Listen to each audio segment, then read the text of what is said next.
Bienvenidos, hoy vamos a realizar un análisis del libro Psicología de las Masas y Análisis del Yo.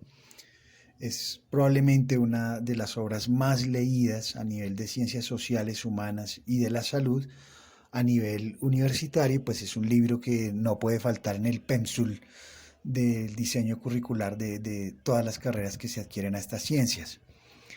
La psicología de las masas es un libro que se publica en el año 1921, aunque antes de esto Freud ya había propuesto una serie de ensayos y borradores en los que trataba de explicar el fenómeno de la psicología como tal a nivel de masa, de sociedad.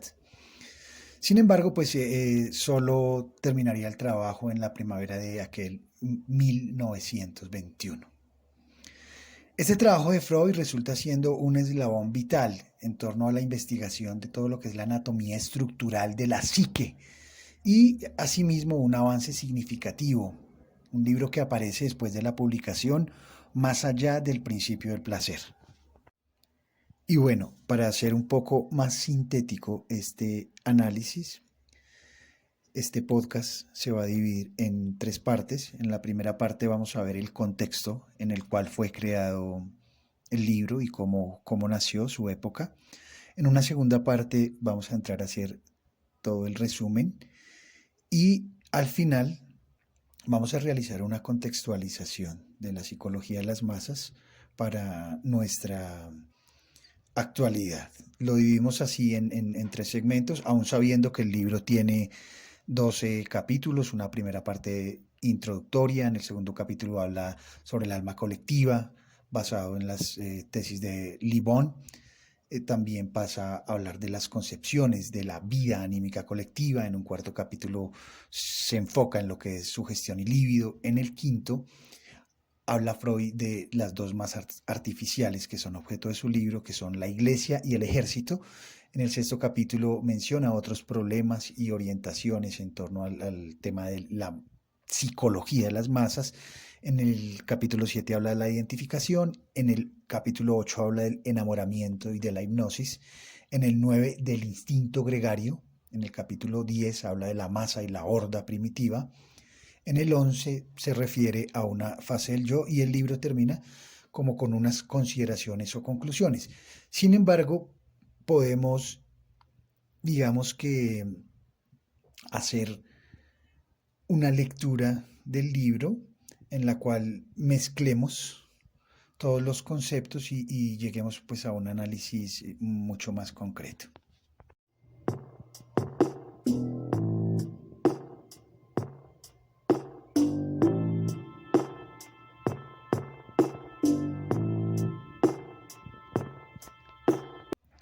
No olvides suscribirte a nuestro canal, dejar tu like, tu dislike o tu comentario. Muchísimas gracias. Recuerda que también en este mismo canal puedes conseguir el análisis que se hizo sobre el libro El malestar en la cultura. Muchas gracias. Bienvenidos.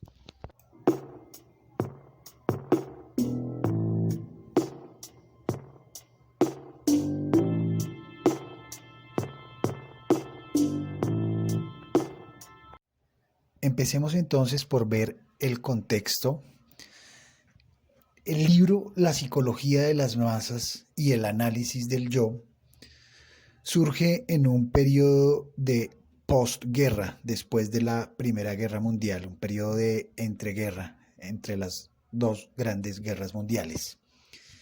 Y era un momento en el que las sociedades, sobre todo las que más se habían visto afectadas por el fenómeno de la Primera Guerra Mundial, estaban atravesando por una crisis de salud pública con todas las personas que llegaban de la guerra. Eran personas que antes de haber participado en la confrontación eran seres humanos del común y en el contexto de la guerra habían cometido homicidios, violaciones o habían sufrido humillaciones y venían con todos los traumas y todas las enfermedades que deja la guerra. El ser humano había tocado unos niveles muy bajos y se había degradado a tal punto que la ciencia entró a preguntarse cómo era posible que un individuo normal del común llegara a cometer actos tan atroces. Y la pregunta era, ¿qué decía la ciencia y qué podía aportar ante esta gran problemática?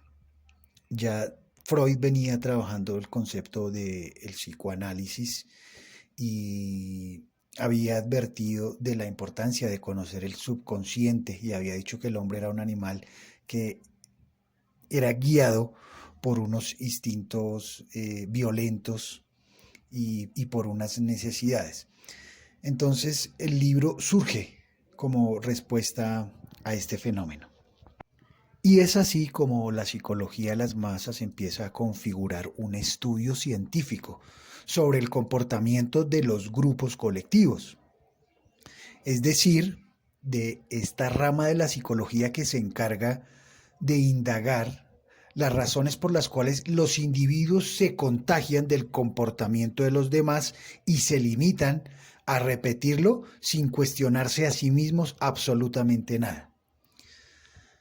La influencia repercute en cualquier aspecto de la vida, ya sea una influencia a nivel político, de religión, sociedad, de economía o de moda. Obviamente, la cultura de dicho grupo social que se estudie se relaciona completamente con los valores que una misma masa comparte. Entonces, estamos en el año 1921 con la necesidad urgente de responder a muchas preguntas y de entender desde la ciencia las razones por las cuales un individuo comete tantas atrocidades cuando va a una guerra.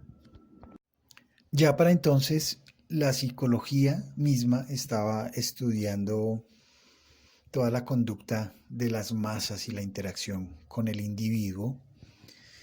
De hecho, desde muchísimos años, siglos atrás, grandes filósofos como Aristóteles o como Platón habían realizado algunas teorías en torno a la organización de las sociedades en las que un mismo patrón se repetía entre las personas que formaban dicha masa. Y Freud viene a revisar las teorías de toda la historia.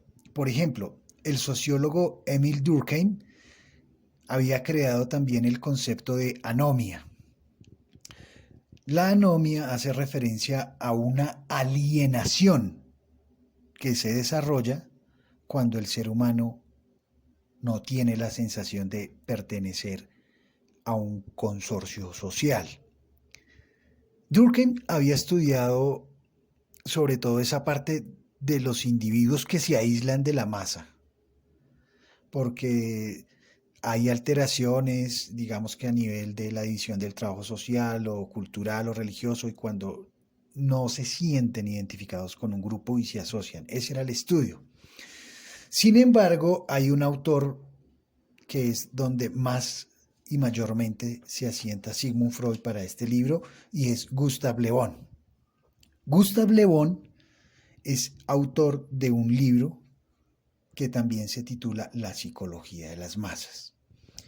En este libro, Gustave Le Bon hace un estudio muy interesante, es un libro recomendado que vale la pena revisar, pero se diferencia y se distancia del de Freud porque, pues bueno, el de Freud se titula La psicología de las masas y análisis del yo. Él le imprime un concepto más interesante que de alguna u otra forma también se contrapone, porque el libro de Gustave Le Bon es algo más maquiavélico, llamémoslo.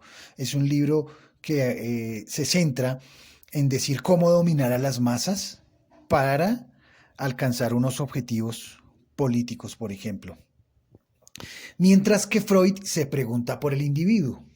¿Qué ocurre entonces con el individuo? Freud está de acuerdo en muchos conceptos, dice que son ciertos, solo que a Freud le interesa más desde el psicoanálisis saber lo que ocurre con el yo. Gustave Le Bon decía que la masa es siempre intelectualmente inferior al hombre aislado, es decir, que cuando un hombre se separa del grupo, alcanza a comprender más su contexto y pues puede resultar incluso convirtiéndose en un futuro peligro para aquella masa de la cual se desarticula.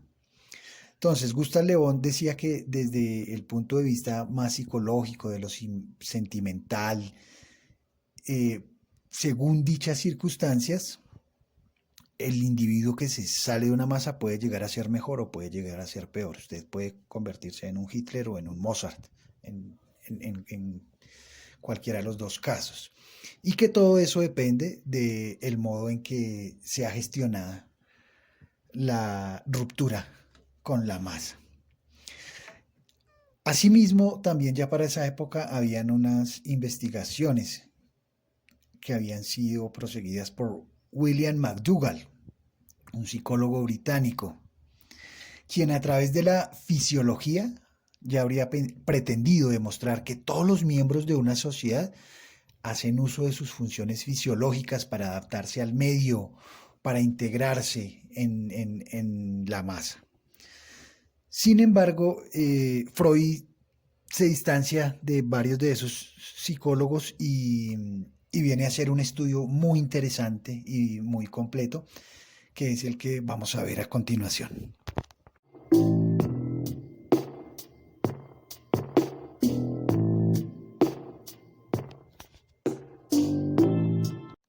Ya visto brevemente el contexto donde surge el libro, 1921, empecemos a recordar algo clave, y es que el hombre es un animal político.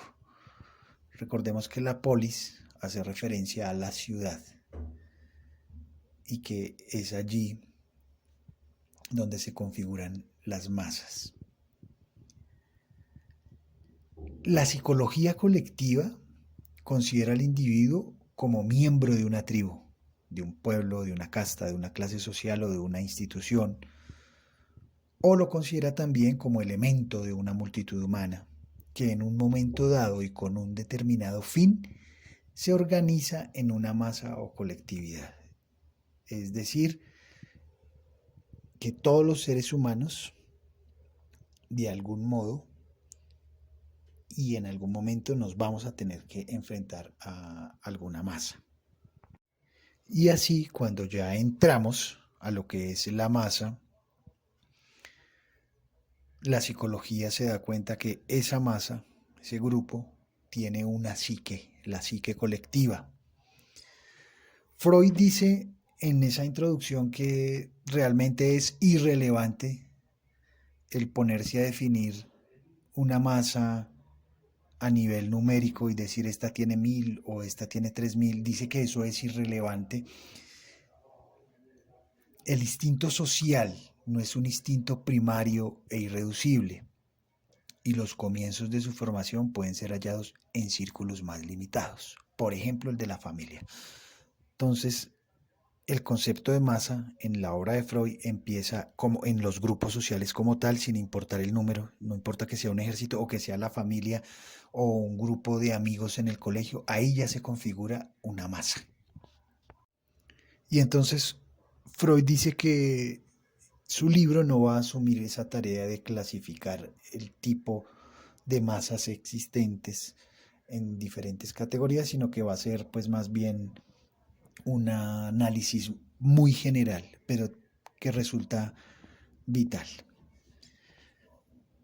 El primer concepto que se maneja a nivel de la aparición de la masa es el concepto de la identificación. Para que un individuo pueda pertenecer a una masa, es necesario que se identifique con ella. Y así, un individuo, cuando entra en interacción en su sociedad, empieza a identificarse con la masa por unos factores elementales y que suceden, digamos que de forma inconsciente. Uno puede ser por la familia, siempre va a haber una identificación con las personas con las cuales convivo. Entonces, ese es el concepto de genética. Otro concepto, por ejemplo, puede ser el concepto del territorio. Entonces, yo me identifico con las personas que usualmente veo en mi territorio, aunque no tenga una amistad o cierta cercanía con ellos, pero hay cierta identificación allí. Otro concepto es el concepto físico. Entonces, digamos, los grupos de color negro van a apoyar más y se empiezan a identificar más con ellos, los indígenas con los indígenas, los amarillos con los amarillos, etcétera. Y allí entonces es donde Freud nos remite al concepto de la horda primitiva. Entonces, a través de la psicología, se llega a la conclusión de que en las hordas primitivas siempre surge en las masas un líder. Ese líder puede ser una persona o puede ser una idea, un concepto, una religión. Y donde este líder empieza a decirle al grupo, a la masa, a la familia, de qué manera comer, cómo comportarse, cómo vestirse, etcétera, etcétera.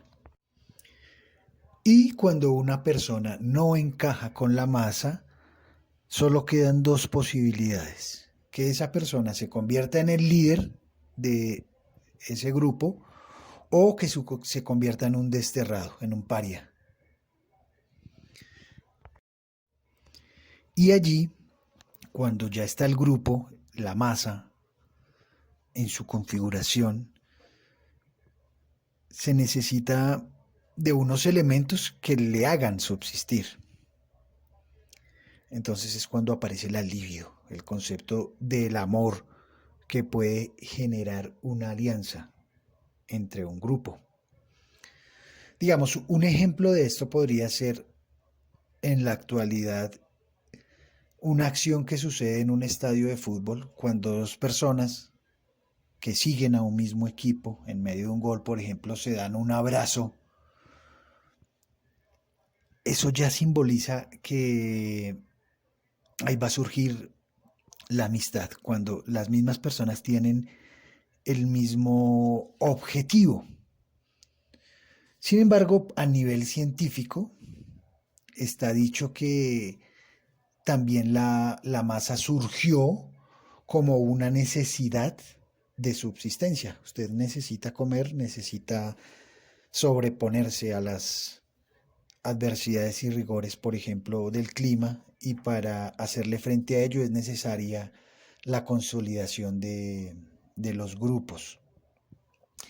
Entonces, estando en ese tema de la libido, es donde Freud nos habla del concepto del enamoramiento y de la hipnosis. Usted al final resulta hipnotizado en la masa por la causa o por el objetivo, y también pues de los individuos y de las relaciones que surgen en medio de esa masa. Y haciendo un análisis de todas las situaciones que se presentan a nivel grupal y toda la serie de actividades o acciones que debe realizar un individuo para ser aceptado por el grupo de su masa, nos vamos al lado de Freud, introduciendo más en los campos de la etnología, más de la sociología. Este es uno de los libros, aunque el título sea Psicología de Masas, pero que más se aleja de la psicología para ir a otros campos. Y ya cuando el individuo entra a una masa como tal, es donde entra Freud a analizar un concepto dado por Gustave Le Bon, cuando dice que la herramienta más importante para cohesionar, para manipular a una masa, se realiza a través del contagio mental, es decir, que los seres humanos empiezan a imitarse unos a otros y tienden a ser muy similares cuando están en grupo. Y ahí viene la preocupación de Freud, porque Freud está hablando desde el yo. Él se pregunta es más por el individuo. A Freud no le interesa tanto cómo dominar a dicho grupo, sino más bien cuál es la labor o cuál debería ser la función más ética de un individuo en medio de una masa. Ejemplo de ello puede ser los momentos de posguerra en los que cuando se va a juzgar a los individuos se les pregunta, bueno, ¿y usted por qué cometió tal violación o tal asesinato? Y la única respuesta de los individuos es porque me lo ordenó mi jefe. Entonces, ahí es donde entra la preocupación de cuál es la labor del individuo y cómo es que las masas influyen en las personas a tal punto de que llegan a esos niveles de barbarie.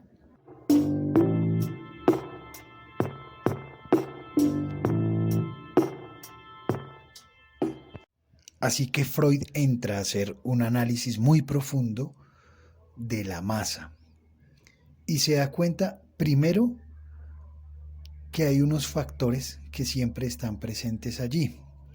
Y es que el individuo, cuando está inmiscuido en la masa, tiene unos comportamientos particulares.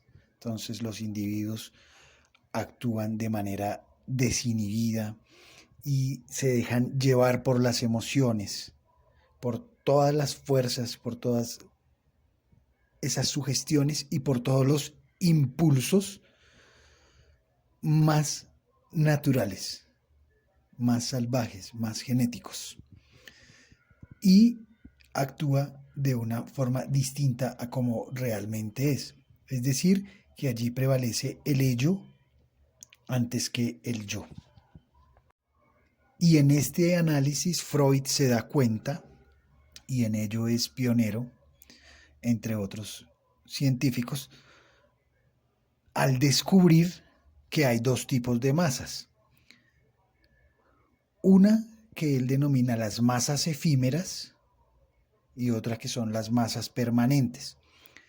Entonces, las masas efímeras son aquellas que surgen en algún momento, pero se desintegran muy rápido. Sin embargo, en los dos tipos de masas, en las masas efímeras y en las masas duraderas, rigen las mismas características. Entonces, la masa como tal funciona como si fuera un cerebro único, como si fuera un individuo que tiene una psique. Por el lado de las masas efímeras, pues lo único que las diferencia es que no se sostienen en el tiempo, pero que aparecen y desaparecen de forma intermitente. Y bien, cuando se configura una masa, sin importar si es una masa duradera, permanente, o si se trata de una masa mucho más efímera, artificial, como la llama Freud, es necesario que para que la masa persista haya un elemento que la mantenga unida. Y el elemento que mantiene unida a esa masa puede ser una idea, puede ser un líder, puede ser un estado como tal. Y ahí es donde entra Freud a hacer el análisis particular de las dos masas que él escoge para su libro, que son una el ejército y otra la iglesia. Y así cuando aparece y se robustece la masa, pues el individuo empieza a desvanecerse y a diluirse hasta desaparecer por completo la noción de individuo. Es el momento en que las personas renuncian a sus intereses y empiezan a trabajar y a ceder en favor de los intereses de un líder, de una idea. Y ese líder o esa idea, en psicología, lo denominan el ideal del yo. Y sí que nacen unas diferencias fundamentales y transversales entre el líder de la masa, ese ideal del yo, y entre los individuos.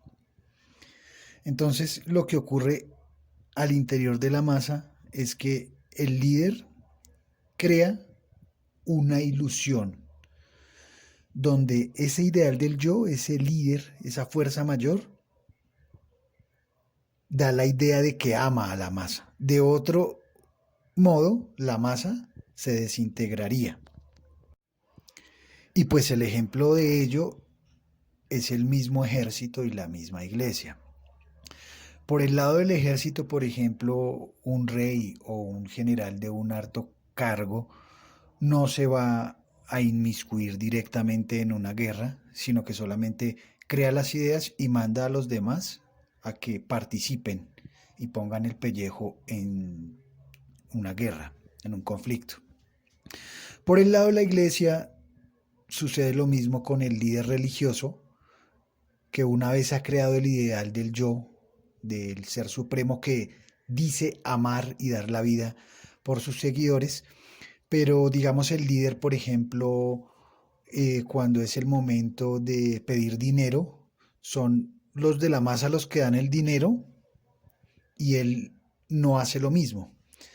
Freud pone estos ejemplos para clarificar que los líderes de la masa no son, digamos que, cohesionados por las mismas normas a las que son sometidas las personas que conforman la masa. O sea que los líderes tienen unos privilegios en relación a los demás individuos. Entonces en estos procesos siempre van a haber detractores, personas que no están de acuerdo con ese ideal del yo, con esa idea que está vendiendo el líder de la masa. Sin embargo, la masa misma se encarga de expulsarlos y relegarlos, bien sea pues a través de la muerte o de todas las herramientas que tendría una masa para silenciar a aquel que no esté de acuerdo y no se sienta allí conforme. Y acá lo que puede ocurrir es que aquel individuo o aquellos individuos que no están de acuerdo con los preceptos de una masa terminen desterrados, muertos o creando una fuerza de oposición. Donde haya un poder, siempre existe la posibilidad de que surja otra masa que se opone y que crea, por tanto, otra ilusión de otro yo ideal, otra idea, otro líder. Y esto ocurre básicamente porque el individuo, cuando está solo, no se atreve a hacer lo que se hace en grupo, porque la masa de algún modo se va a contraponer a él. Pero si forma parte de una masa, la masa misma entonces le va a proteger y le va a cobijar para que no reciba un castigo. Y en este proceso es donde surge lo que Freud denomina concepto de idealización, que es donde la masa empieza a comportarse de una forma similar al ideal. Es decir, un grupo político, por ejemplo, empezaría a actuar muy similar, a hablar muy similar a como lo hace su líder. Otro ejemplo que Freud cita en el libro es el de el músico, un pianista que tiene una corte de seguidoras que se obnubilan con él, y explica Freud que entre las fans de este músico no hay ninguna agresión debido a que las une un mismo ideal, un mismo gusto por cierto tipo de música, por cierto personaje, por ciertos escenarios. Entonces, eso es lo que hace que la masa se cohesione y no haya, digamos que, una lucha al interior de la masa. Y para que una masa, independientemente de si es una masa duradera o si es una masa artificial, efímera, pueda tener vida, se necesitan esencialmente de dos cosas. Primera, de un líder o de una idea que cohesione al grupo, por un lado, y segundo, de algo que Freud denomina el instinto gregario.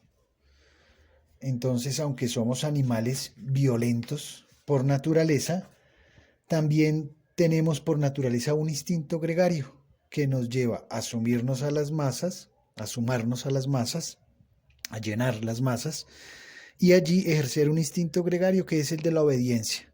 Seguir un ideal, una persona, un partido político, una religión, un estado, sin preguntarnos absolutamente nada y totalmente ciegos, obedecer a todo cuanto este ideal del yo, este líder, nos diga.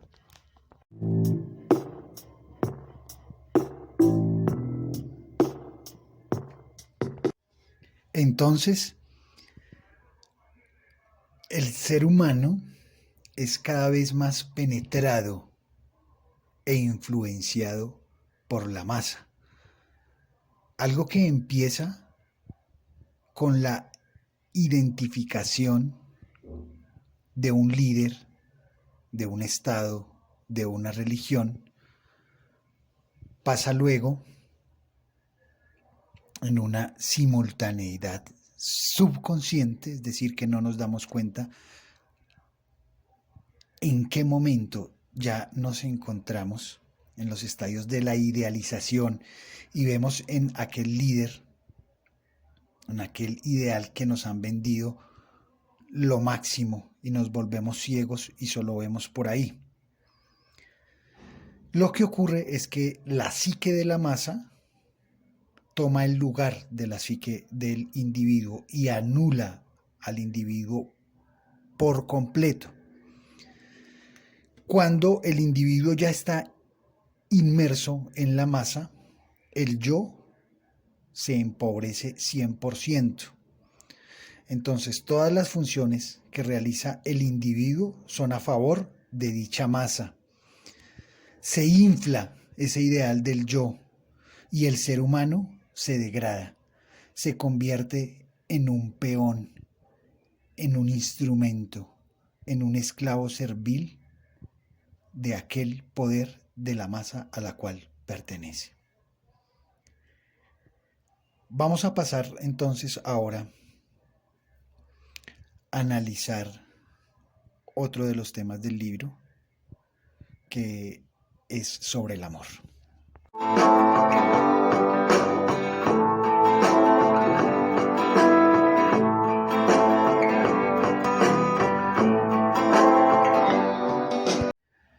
Bien, uno de los aspectos más interesantes y más novedosos del libro de Sigmund Freud, y el cual lo diferencia y toma distancia con el otro libro, el de la psicología de las masas de Gustav Le Bon, es justamente la forma en que Freud introduce el tema del amor, el tema de la libido, en un contexto que aparentemente sería solamente político. Recordemos que los seres humanos, al relacionarse con otra masa o con otro grupo social, cuando pertenecen a una masa, suelen destacar ciertas características, a saber que son un alma colectiva en la cual los individuos sienten, piensan y actúan de una forma totalmente diferente a la que sentirían, pensarían y actuarían si lo hacen de manera individual. Hay allí una diferencia. No es lo mismo actuar en un grupo que realizar una labor de manera aislada, individual. No es lo mismo, hay una diferencia monumental allí. Para que los seres humanos conformen una colectividad, es necesario que exista algo que los una a todos en masa, que hayan aspectos en común. Y pues bien, decía Gustav Le Bon que cuando las personas se unen, desaparecen las virtudes de los individuos como tal y todas sus peculiaridades. Lo heterogéneo entonces se hunde en lo homogéneo, es decir, lo particular del individuo se sumerge en lo que los caracteriza a todos y empiezan a establecerse unos patrones que identifican a la masa, al grupo. Entonces, en esa medida es cuando el yo deja de existir y cuando desaparece el yo, nace el nosotros. Entonces, antes de entrar en la materia del amor, veamos cuáles son las causas del alma o del espíritu de una masa. Son básicamente 5. Primera, el sentimiento de poder invencible. Entonces, el individuo deja muy de lado todas sus responsabilidades, pues los sentimientos son los que le unen con la masa, una masa que se expresa de forma anónima. Sigmund Freud afirma que el individuo, cuando entra en la masa y se congrega y se disuelve con el grupo, queda subordinado a unas condiciones que le permiten echar por tierra las represiones de sus mociones pulsionales inconscientes. Eso quiere decir que al entrar a la masa desaparecerá la conciencia moral del individuo, tanto para lo bueno como para lo malo. Segunda causa, el contagio de sentimiento y la forma de actuar. El interés colectivo pasa a ser el rasgo más importante. Ya me interesa es el interés del grupo y de la masa y desaparece el interés del individuo. Entonces, tanto los sentimientos como las acciones se van contagiando a través de la masa, de individuo a individuo. Y eso lleva a que el individuo mismo cambie sus hobbies por el interés de la masa. Entonces el ser humano deja de hacer sus cosas para realizar acciones que en últimas benefician al líder o al ideal del yo, de la masa. La mayoría de las veces esto ocurre de una forma inconsciente. Y dice Freud que lo más importante ahí, eso no importa si sucede inconsciente o subconsciente, sino que lo que realmente le interesa al individuo es sentirse aceptado por el grupo. Tercera causa, la sugestionabilidad. En todo este proceso de la inmersión y la pérdida de los valores del individuo en un grupo y de sus propios intereses, es la sugestionabilidad quizá la causa más importante. En la masa, el individuo se contagia de los intereses del grupo y entra en un proceso en el cual queda como hipnotizado. Entonces, se va adaptando a unas características diferentes y al no tener conciencia allí de sus actos, porque ya se ha dejado contagiar de la masa, es donde nace ese aspecto impulsivo, voluble, excitable, loco y violento, al cual el individuo luego va adhiriéndose. Entonces parece que allí un sentimiento de omnipotencia es lo que se apodera del ser humano. Cuando usted está en la masa, usted se cree impotente y se siente invulnerable. Entonces ese poder lo lleva a usted también a querer ser parte de la masa. La cuarta causa hace referencia a un proceso que tiene que ver con la realidad y la irrealidad. Entonces, las realidades de los individuos a veces son de soledad, de pobreza, de sinsabor. Entonces, entran a una masa donde les venden la idea de que si luchan por los ideales y si entregan su vida a la causa de estas instituciones, las que Freud ejemplifica, son el ejército y la religión, pero hay más, o sea, habrían más. Entonces, estas masas lo que le venden es una idea de que van a encontrar un mundo perfecto, van a encontrar el paraíso después de la muerte o van a recibir un sinnúmero de beneficios, y ese es el otro motivo por el cual el ser humano se deja llevar hacia la masa. Y la quinta causa se denomina como un mecanismo de supervivencia. Ya incluso el mismo Gustav Le Bon había mencionado que en la masa desaparecen los dones del individuo. Ahí ya no hay talento del individuo como tal, sino que sobrevive y prevalece es el talento y el interés del grupo. Entonces hay allí un acuerdo tácito entre el grupo y las concesiones que se hace con el individuo. En la masa, el individuo percibe la oportunidad de alcanzar lo imposible para él mismo, a través del grupo. Entonces, pues vale la pena hacer el sacrificio de renunciar a lo que soy yo para pertenecer a la masa. Y es más, la misma masa de algún modo le va a ayudar al individuo a satisfacer muchas necesidades que éste tiene, como es la necesidad de compartir con el otro, porque también en las interacciones hay unos aprendizajes, se pueden adquirir ciertas competencias. Entonces, también por eso se denomina mecanismo de supervivencia. En últimas, también le conviene al individuo pertenecer a la masa, de algún modo.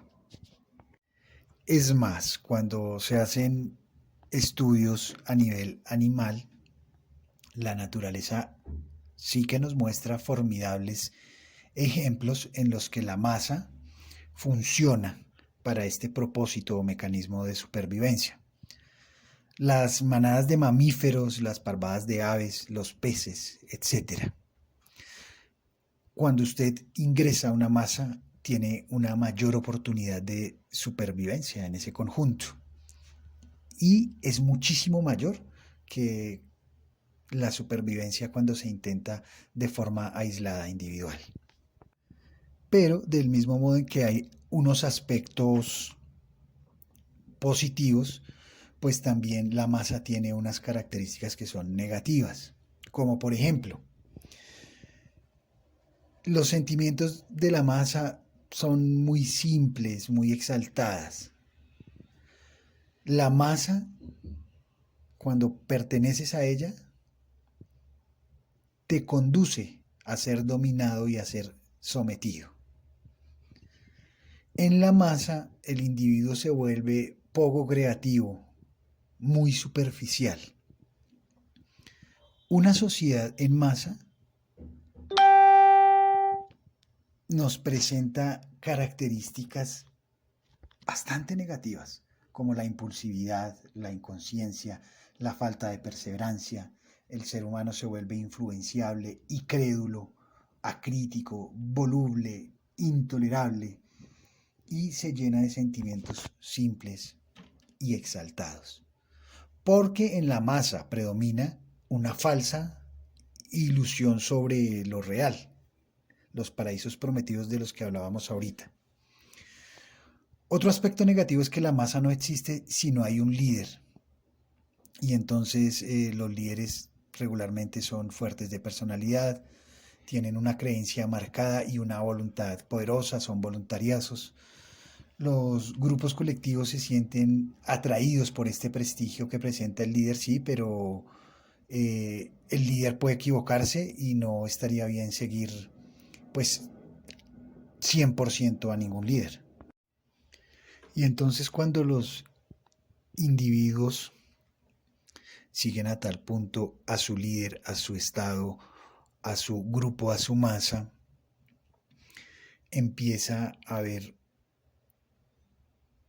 un proceso de cosificación. El ser humano se vuelve en una cosa, en una herramienta. Presentan los individuos un bajo rendimiento intelectual a no ejercer su mente por sí mismos.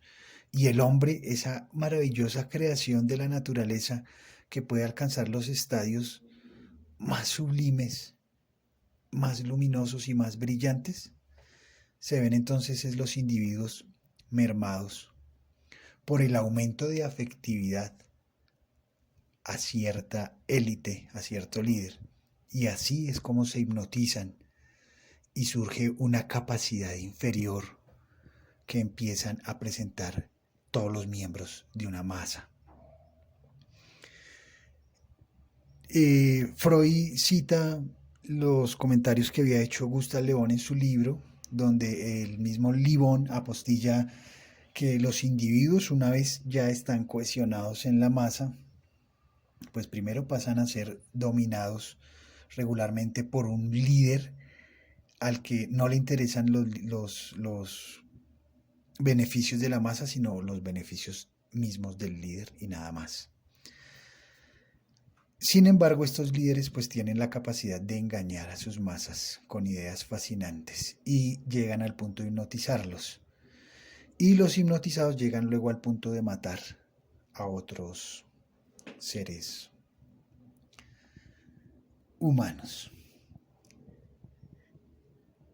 Hay algo también negativo en las masas y es que al configurarse una masa, decía Freud que cuando se configura un grupo también nace por naturaleza una animadversión. Entonces cuando se crea una nación siempre se va a tener enemistad con la otra, con lo diferente, con todo aquello que no piense que no piense igual a mí, lo voy a ver siempre como con distancia y ahí se van a generar conflictos solo por el hecho de que no, de que hable otro idioma, de que sea otro país, etcétera. Y esto ocurre básicamente porque en cada grupo, cada mesa, viene una ausencia, una gran ausencia de reflexión, donde solo prevalece una idea y las demás son eliminadas. Entonces, lo que más critica Freud en su libro es el hecho de que un individuo se descuide tanto a sí mismo en el momento en que entra a un grupo colectivo, donde todos pues deben ser iguales y poseer lo mismo, etcétera. Y plantea Freud que el ser humano sí debe tener la posibilidad de elegir lo que él quiere, lo que él desea y lo que él piensa. Y Freud hace hincapié en la idea de una igualdad social. Dice que esta igualdad es la raíz de la conciencia moral, social y del sentimiento del deber. Y en últimas, pues nos genera esa pregunta: ¿cómo estar cohesionados a una masa, pero sin que haya una anulación tan evidente del individuo, donde haya más libertades, básicamente? Y es que la situación es sumamente compleja porque todos los seres humanos formamos partes de muchas masas, tenemos varios enlaces de identificación y hemos edificado nuestros ideales del yo según los distintos modelos e instintos de la masa. Y lo que Freud dice es que el individuo puede llegar a participar del espíritu y el alma colectiva de todas estas masas de raza, de estamento, comunidad de credo, comunidad estatal, comunidad religiosa. Todas estas masas pueden estar ahí, pero sin que coarten las libertades del individuo.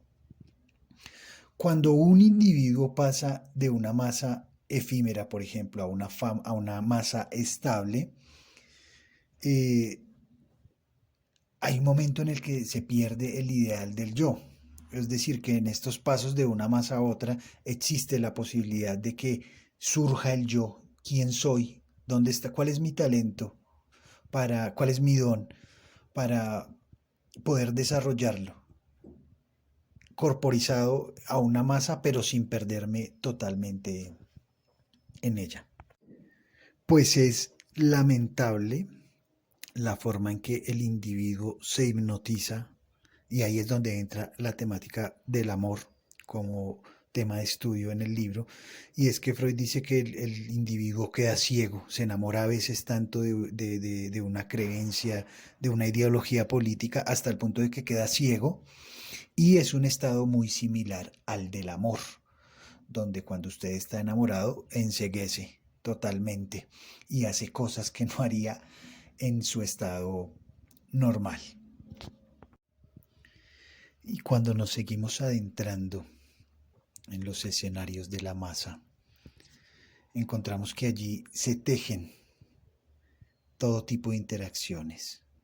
Como habíamos dicho ahorita, el odio hacia todo lo que se diferencia y no sea igual a lo que se piensa en mi masa, pero también surge el amor entre los que conforman la masa, la fraternidad, la amistad. Y aunque el ser humano esté ciego, alcanza a vislumbrar estos valores fraternos de unos a otros seres humanos, aún en medio de sus prisiones psíquicas en torno a las diferentes masas que habita y de las cuales se mueve unas a otras. Y entonces al final Freud se da cuenta que en las masas, insistimos, cuando se pasa del yo, cuando desaparece el yo y surge el nosotros, entonces el amor también sería un contexto de estudio. La relación amorosa, romántica, erótica entre dos personas también configura una masa, porque ahí desaparece el yo y surgen los objetivos de un nuevo proyecto. Y yo tengo que renunciar cuando entro en el escenario del amor a mis proyectos individuales para trabajar por unos proyectos en común. Entonces planteaba Freud que hay una idealización en este amor de pareja que también está presente. Regularmente los individuos lo que hacen es idealizar a su cónyuge y piensan e imaginan un sinnúmero de cosas que realmente no existen. Entonces, eso ya da para que una relación de pareja sea también desde la psicología considerada como una masa donde se disuelve el yo y nace el nosotros. Entonces al final del libro Freud dice que en el verdadero amor debería haber una paridad, una igualdad, pero que debería ser el encuentro entre dos yos. Y que eso no ocurre y que por eso los matrimonios y la vida conyugal regularmente se torna en una situación más bien de infelicidad, de costumbre, de rutina, y es porque ahí también surgen los mismos fenómenos que ocurren en una masa, donde no hay individuo, donde no hay un yo. Y en definitiva, pues esa es la pregunta que nos deja el libro. ¿Dónde está el yo? ¿Quién soy? ¿Y cuál es la función del yo? ¿Y dónde debería estar y cómo estar el individuo? Pasamos entonces finalmente a hacer una muy breve contextualización del libro.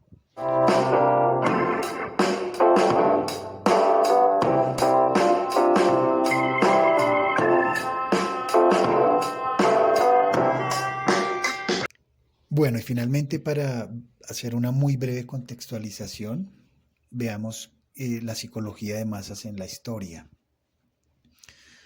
Digamos que hay una noción de masa a nivel histórico que nace debido a las multitudes incontrolables que se manifestaron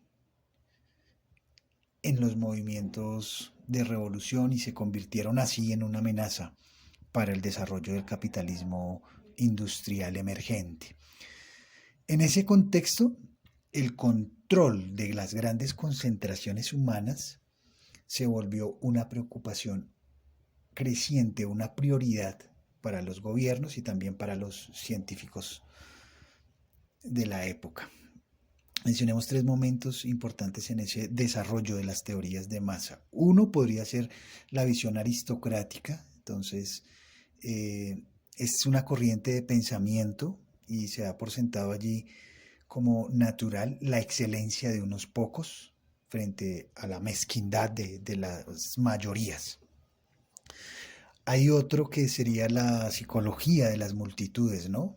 antes de la Primera Guerra Mundial, hubo una representación muy negativa de la población como conjunto heterogéneo e inorgánico, sobre todo para personas incultas, salvajes e incapaces de pensamiento racional. Entonces, en esa medida, la óptica es que se ve a la masa como una bestia a la cual se le puede latigar, ordenar, manipular, etc. También hay una escuela que es la escuela de Frankfurt, que critica mucho la alienación que se realiza sobre la sociedad.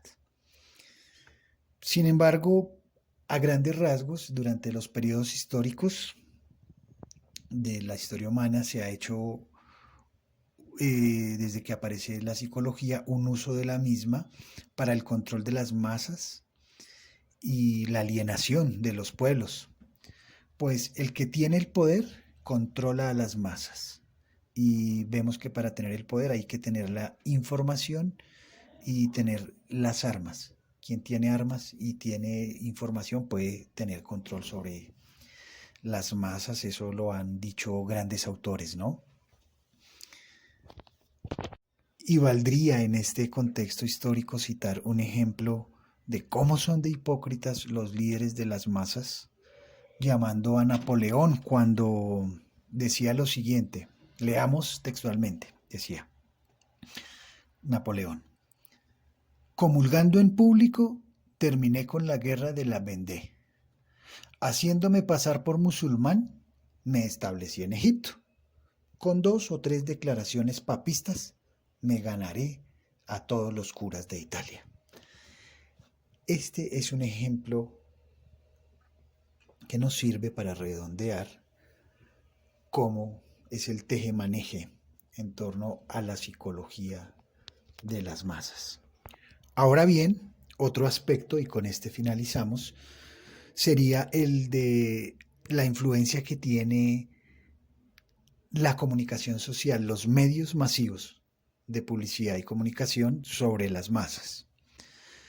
Actualmente estos influyen de una manera constante en las personas para modificar sus modelos de vida, sus elecciones, sus costumbres, la forma de consumir las cosas que se consumen y también para derogar en la masa una opinión política. Este hecho es inevitable, ya que las masas funcionan como una especie de destinatario, solamente reciben lo que les dan. Regularmente las masas no van más allá, sino que están en la superficie recibiendo lo que les dan los medios clásicos de comunicación. Y pues los líderes son los propietarios de estos medios y son ellos quienes comunican a su acomodo lo que quieren. La tecnología y la inmensa cantidad de datos sobre los individuos hoy en día, en este mundo digital, facilitan una manipulación pues mucho más estratégica, dirigida, menos costosa incluso. Así que todos los medios masivos de comunicación, llámese radio, televisión, prensa, internet, lanzan hacia la masa ciertos estereotipos, ciertas tendencias que nos influyen en nuestro diario vivir. El cine, por ejemplo, también nos dice muchísimo y nos inyecta una forma de pensar y una forma de actuar. Entonces, la publicidad es un claro ejemplo de persuasión, ya que busca a toda costa llamar la atención del público y usa unas herramientas éticas o no éticas para conseguir sus objetivos. En estos contextos del mundo digital se utilizan lemas o campañas en las cuales sustituyen un análisis racional por otro más ligado a lo emocional, o sea, se usa más la emoción para vender antes que lo racional. Y así es como los grandes poderes utilizan nuestra vulnerabilidad a través de las emociones para captar nuestra atención. Por ejemplo, en los centros comerciales nos ponen música, un tipo de música que nos levanta el ánimo y el deseo de comprar. En las estaciones de tren donde hay aglomeraciones, pues van a poner una música más calmada. Y lo que sí hay que ver es también que estos líderes o estos grupos que dominan a las masas siempre van un paso adelante y a veces hace pues mucha falta estudiar estos contextos para poder un poco contravertirlos y darle al ser humano una de sus condiciones más hermosas, que es la libertad, crear sociedades en las que el ser humano pueda llevar a los límites más extremos sus dones, su belleza y su lado más brillante. Por ahora, pues nuestras masas, hay que reconocerlo, están alienadas y en ese medio, pues en esa medida es un libro que es interesante porque sí nos muestra unas herramientas científicas para comprender los entornos a los cuales pertenecemos. Muchísimas gracias. Finalizamos una hora de análisis sobre esta obra. No olvides suscribirte a este canal. Muchísimas gracias. Con ustedes, David Donati. Buen viento, buena energía, buenas vibras.